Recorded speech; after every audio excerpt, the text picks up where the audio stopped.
Okay, so what were some of the conversations that you were having before you left NXT? I mean, as your contract's running down, like what were your conversations with Hunter? So he kind of knew that there were some really important things to me. Me and Hunter, the nice thing about my relationship with him and my relationship with Shawn Michaels, they are so positive, like to this day, positive. That's Um, awesome. I formed a bond with Hunter, with Shawn, that I would like to think, and they have made it very apparent to me as well that it's a relationship that we're always going to keep, Yeah. because I loved working with those guys. But he knew like what my goals were, the things that I wanted to accomplish. I think a big reason I loved NXT so much was, again, we had that freedom and that ability to wrestle, super cool, longer matches Mhm. and get to show ourselves off like artistically in that sense. NXT was kind of built on that mentality. I Yeah. got in at like the perfect time, at least for what I love about pro wrestling. So he understood that I wanted to continue doing stuff like that. He knew that my Twitch was super important to me, and I Mhm. know that's a big no in WWE, which is unfortunate.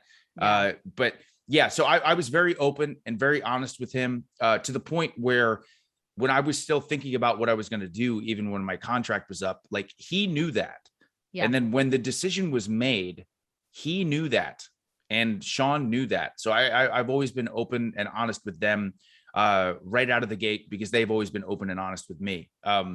So I love Hunter. I love Shawn. They have been nothing but incredible to me. They've made me better as a performer. I don't think I'd be where I'm at in AEW right now if it wasn't for those two. Sure. And I Sure. really do mean that Yeah. seriously. Like when I think about the performer that I was in Ring of Honor, as much as I learned and as many great people as I got to work with, uh, getting that 4 years with them is priceless.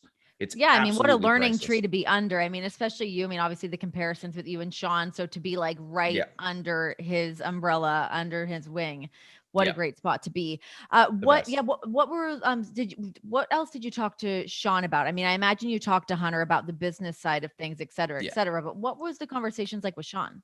Yeah, the combo with Shawn was great. Shawn was so open, and this was so cool for me.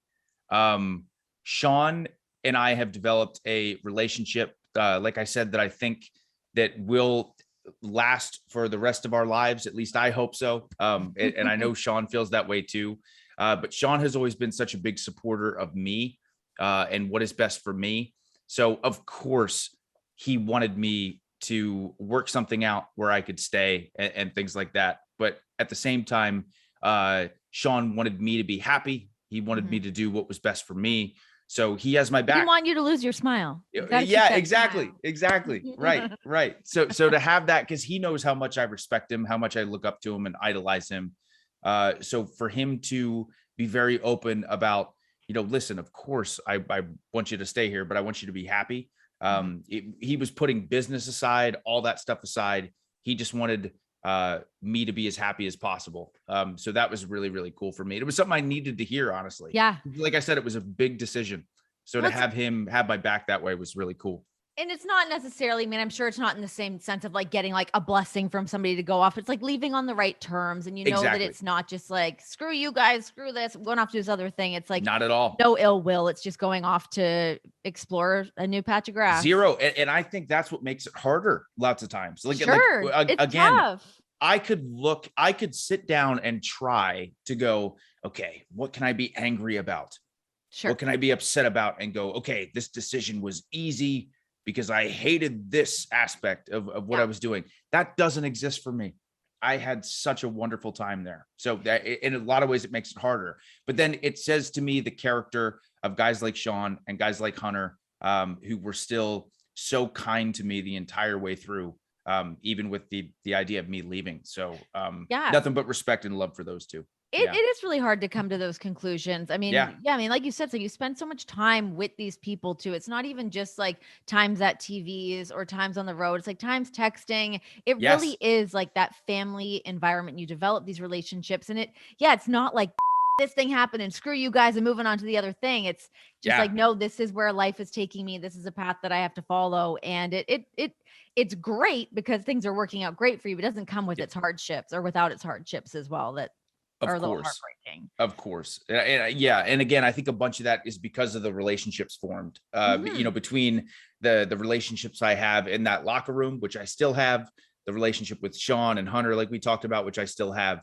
That makes it a harder pill to swallow in a lot of ways, but screw those guys. The war's on, bitches. Right. Okay. So you mentioned to like kind of earlier on when you came in at NXT at the perfect time and you're able to work these longer matches and creatively and artistically do the things that you wanted to do. When did that shift start to happen that felt like maybe you guys weren't able to do that as much anymore? So honest to God, I never dealt with it. I never dealt with the shift. I really never dealt with the change. I from the like time I started there to my last match with Kyle O'Reilly at TakeOver 36. We had so much creative. Yeah. It was perfect. It was perfect. We had so much creative freedom. Again, the length of the matches were super long. The promo segments we were doing, we had so much input on. Like, I really didn't deal with much of a change. I know now with NXT 2.0 going on, there seems to be a massive change, which is fine. But I seriously, honest to God, I never dealt with any of it. I never did. I mean, we had heard rumblings about the change coming, but by the time I was gone, I had never experienced or dealt with the change whatsoever. So that's what I mean when I say my time at NXT was flawless, because I really never dealt with any of that. I never did.